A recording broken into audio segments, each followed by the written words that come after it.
Hi everyone, I'm Ioana. I'm the CEO of GameAnalytics. You may have seen me do another one of these talks.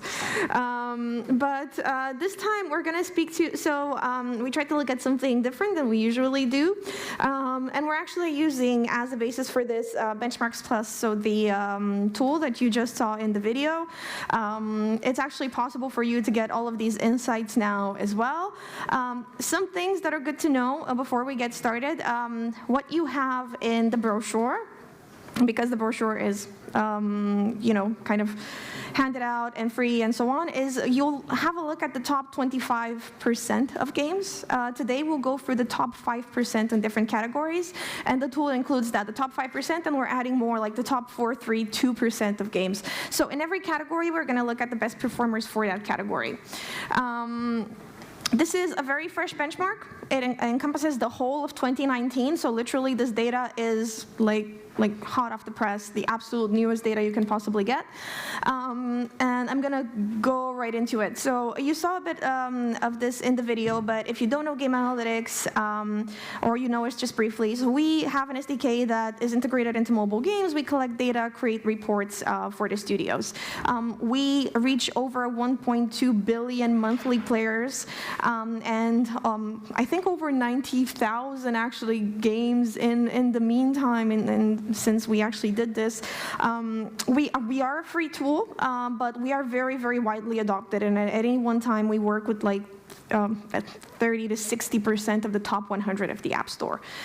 So there have been cases where we were integrated in like 6, 7 games in the top 10, and that generally holds true. So we've done well, but you're going to see the data today from all of these games that reflect the market. And something we decided to focus on now is revenue. So the fact that whales are spending more than ever, and I'm going to show you a bit exactly what we mean there. So we compare data from 2019 to 2016 because sometimes it's hard to kind of tell massive trend differences even from like within the same year.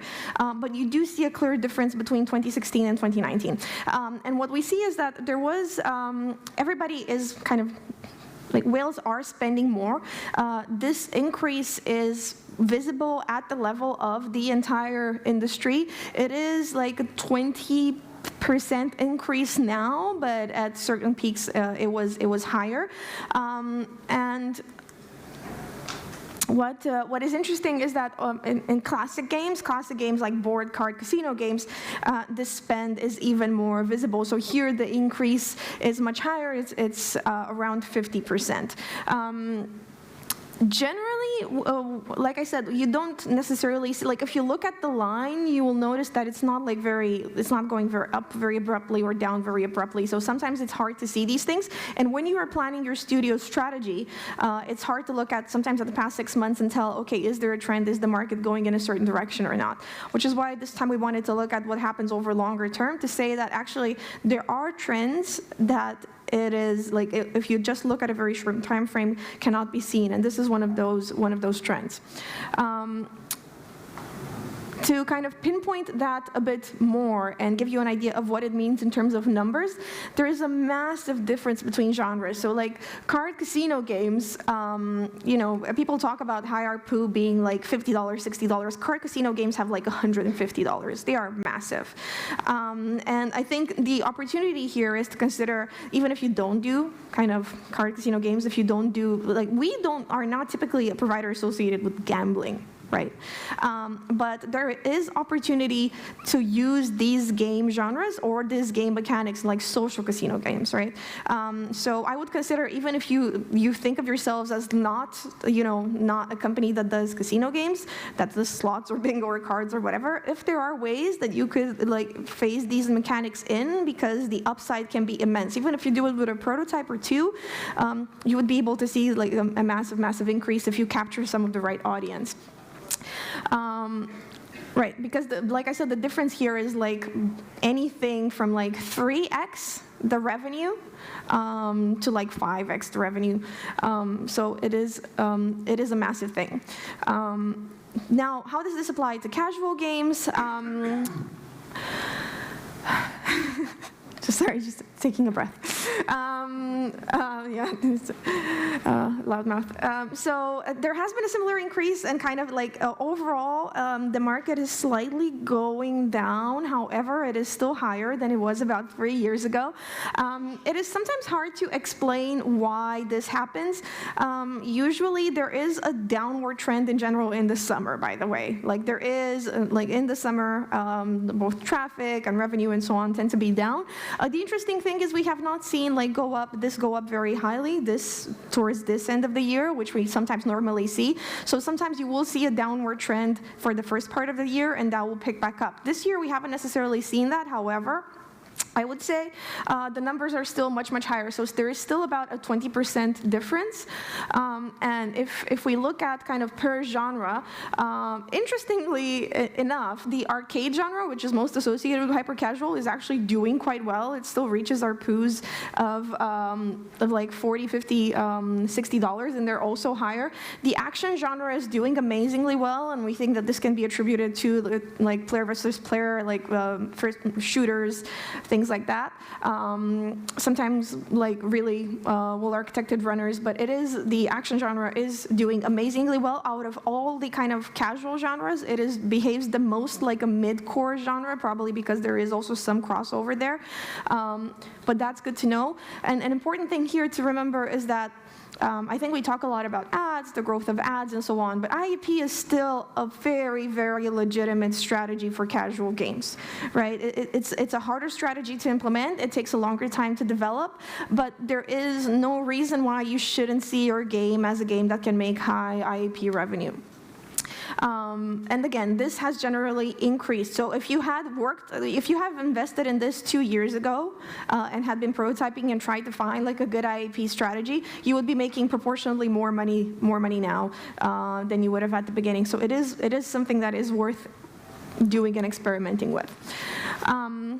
The other trend, which is why I kind of actually brought us talking about this today, is that overall, yes, retention is generally stable for day 1, but retention for day 7 and day 28 has generally been decreasing. We saw a strong, like I said, in the summer, retention decreases in general, but in 2019, this was more pronounced than in other years. It was a year when we, like as GameAnalytics, we felt a bit of an exhaustion in the market. We started talking about things like having a number 1 isn't what it used to be. You have games that are at the top of the App Store that are not in the like GameAnalytics top 20. Like they do not make it, they are not one of our biggest games anymore. You can have like a number 1, we have sometimes like number 1 US App Store hits that just kind of fly under the radar in the sense that they're not that big as games anymore. So there is definitely a feel like we see the lifetime of the game shortening. It used to be that having a hit game would take you like a game would last for 2-3 months. Now we see games last for 2-3 weeks. And it's a massive decrease, and that does beg the question of, okay, then if my margins are like ever shrinking, if the lifetime of the game that I've invested so much money in is now so short, how can I kind of make up that difference, and how can I keep growing my game in my studio? And that's why we decided to talk about IAP today, that perhaps it's time to introduce some of these more core classic game mechanics into your games, if not as probably your main strategy, then at least it's something worth experimenting with, because there is a certain shift that we see in the market from like very, very casual games back into more in-depth content, more kind of experience-driven games. And of course here, casual games see the biggest hit. I know that kind of, for instance, the arcade genre, again, most associated with hyper-casual, sees a very consistent drop here. So I would say if you've been in this genre and you have seen these genres and you've seen your numbers go down a bit, the whole industry is changing.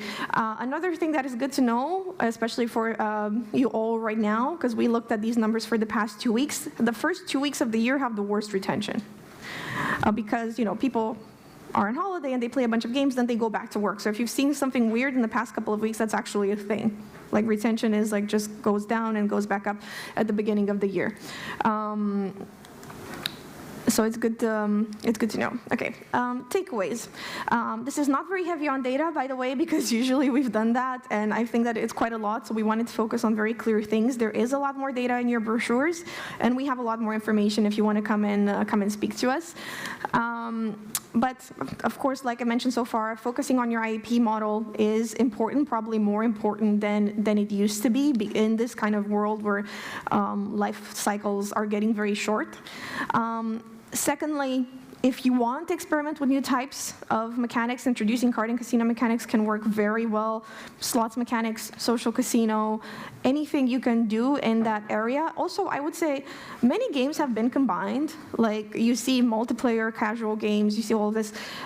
Because people have generally kept kind of these casino and card mechanics and casual games generally far apart, with the exception of like studios like Mooney, who do a fairly good job of this. So I'm not sure exactly why this is, probably through a general discomfort of like casino mechanics are associated with gambling, but I think it's a challenge to the industry to try and combine the two in a way that is not damaging and that helps you grow your studios. Secondly, there are more games being released than ever. One interesting thing about GameAnalytics is we've been, games have a life cycle, right? So we go up and we go down, games become active and inactive.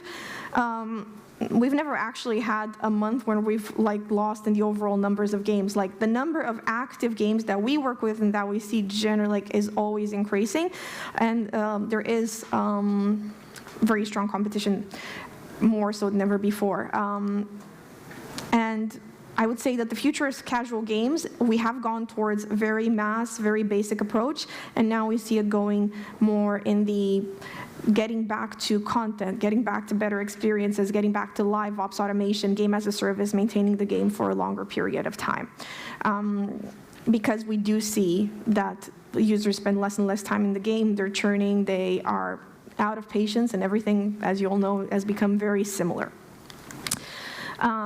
And finally, I think we do not focus on this. Like, it's very tempting to just focus on the short term. What is at the top of the App Store now? What is working right now? But sometimes there are long-term trends that you are perhaps not seeing that you could be benefiting from that may change your decisions, and it's worthwhile, especially as studio heads, as investors, but also as developers who maybe like have a bit of extra time on your hands to try something new. It's worth considering that there is another kind of meta layer other than what you're seeing right now, which is where the industry is going over the long term. We have access to that. We're actually happy to share what we know with you. You can always ask us. You can always reach out to us. And of course, Benchmarks Plus, this product that we released, is a great way to look at this because it physically like gives you all of the reports for the past 3-4 years. So you can see in all of these metrics what has happened, what's trending, what genres are doing better, and so on. So it's a way to get these kinds of insights like I'm giving you right now on your own.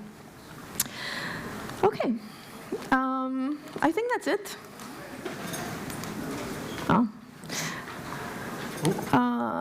Here we go. Questions? Can we take questions? Cool. Do we have any questions? There's a lot of data in there. God, everybody's very quiet. Okay. Wow, there was a lot. I was trying to write it down. I was trying to take pictures. I know you've simplified your takeaways, and the key things I took away, that there's always more games, even though some games go out of commission, so it's always more competitive. It was interesting you highlighted kind of casual there, because earlier on today we saw a presentation talking about how hardcore or core games only have like 18% of the downloads, but 55% of the revenues. I'm not sure that's, I'm not going to say which one's right or what. Data's obviously a different way of looking at it, but you're saying casual is where you're pinning your suggestions or your I think it depends, right? So I went to the AppAni talk, and I think it was a very interesting talk.